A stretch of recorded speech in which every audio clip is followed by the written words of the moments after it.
इयत्ता 9वीं और 10वीं कक्षा के मेरे प्रिय छात्रों, आज हम एक ऐसे अलग विषय पर चर्चा करने वाले हैं, औपचारिक पत्र।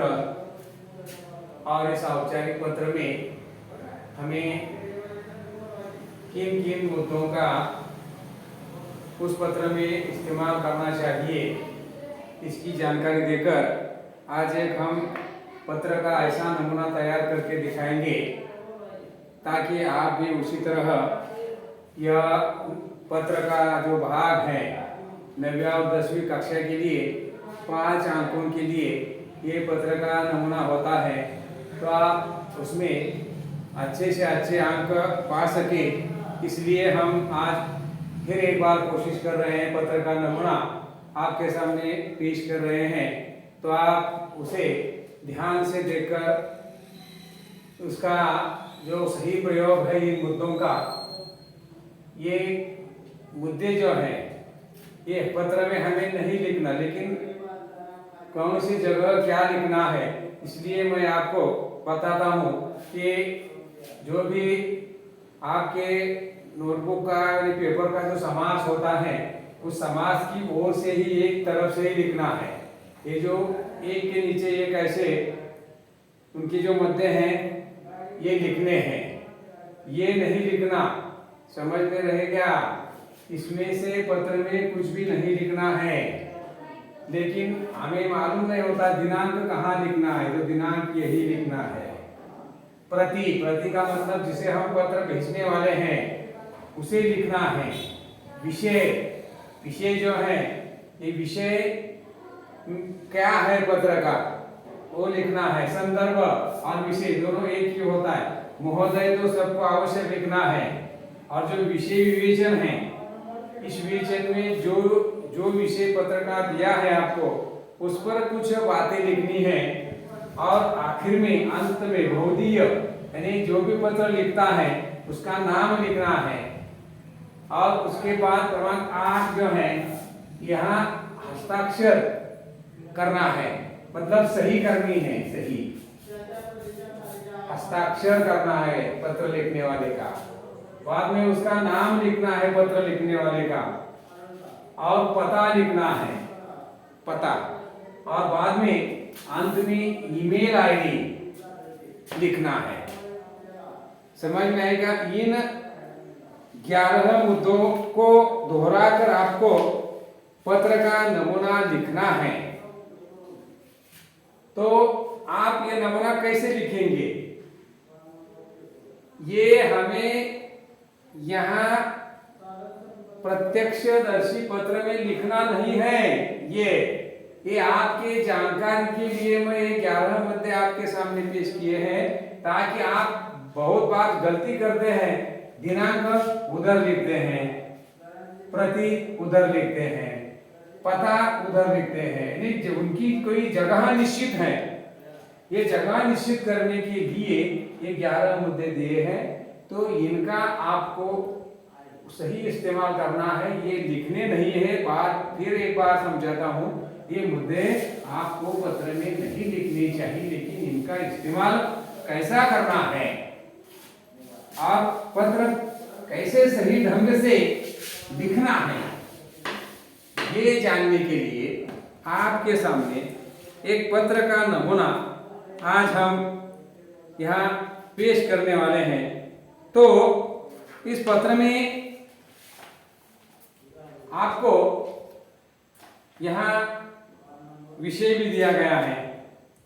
पत्र है A92 दिव्यलोक सुभाष चौक तिलक नगर पुणे से साहिल देशपांडे पेड़ पौधों की अनियंत्रित रूप से कटाई के लिए जिलाधीश महोदय पुणे को पत्र लिखता है।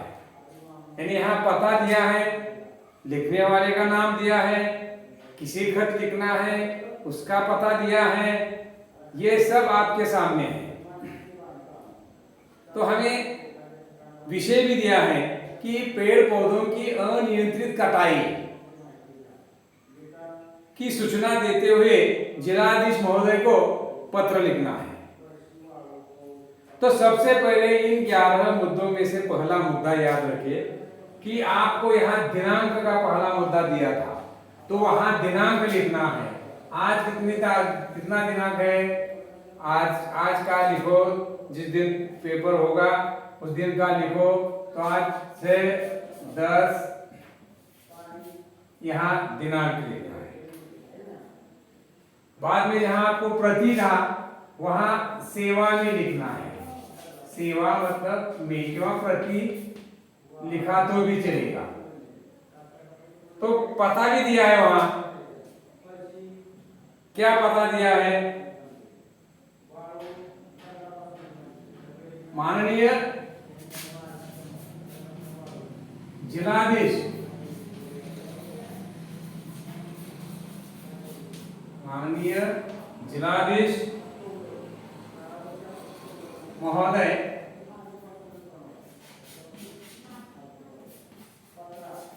जिलाधीश महोदय पुणे, जिसे हमें पत्र लिखना है, ये पता भी यहां दिया है।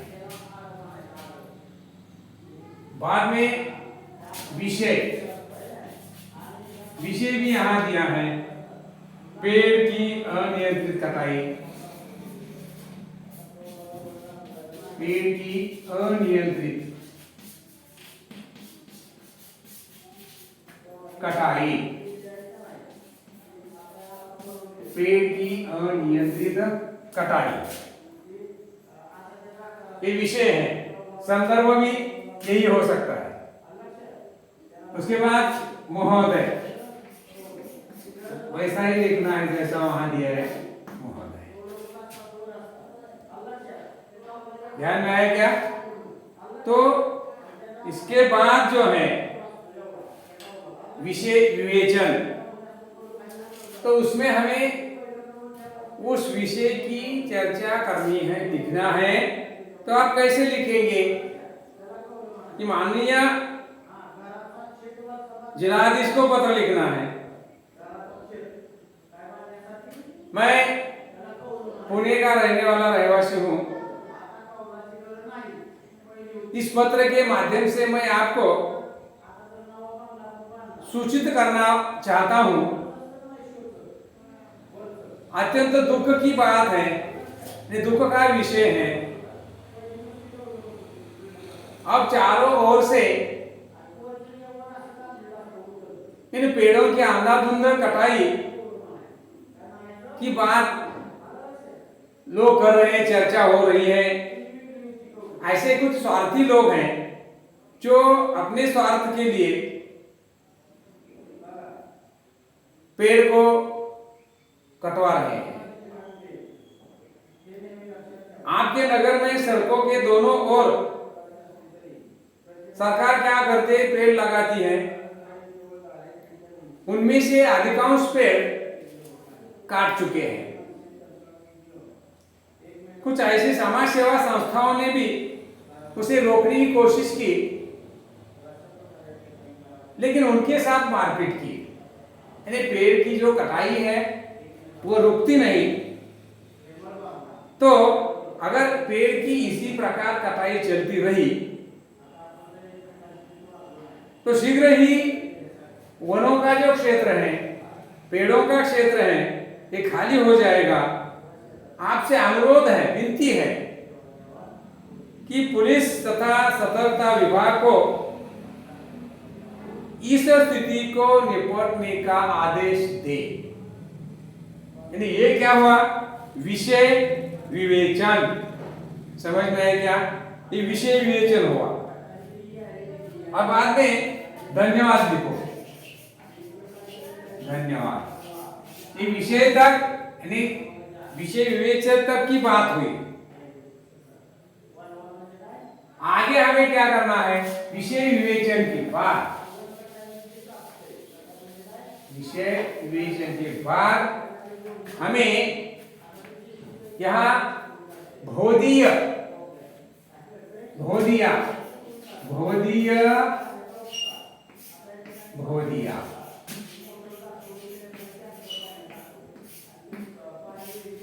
लड़कियां बहुदिया लिखेंगी और लड़के बहुदिया लिखेंगे। आप बहुदिया लिखकर वहां नाम लिखना। यह दिया है नाम, क्या नाम दिया है?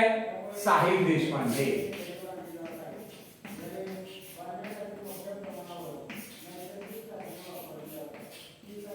नाम भी वहां दिए जाते हैं, साहिल देशपांडे। पता भी दिया है A92 दिव्य लोक,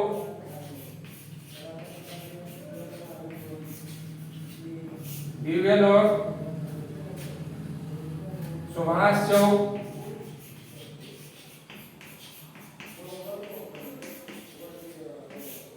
पुणे। ये हुआ बहुदिया, उसका पता, और अंत में ईमेल।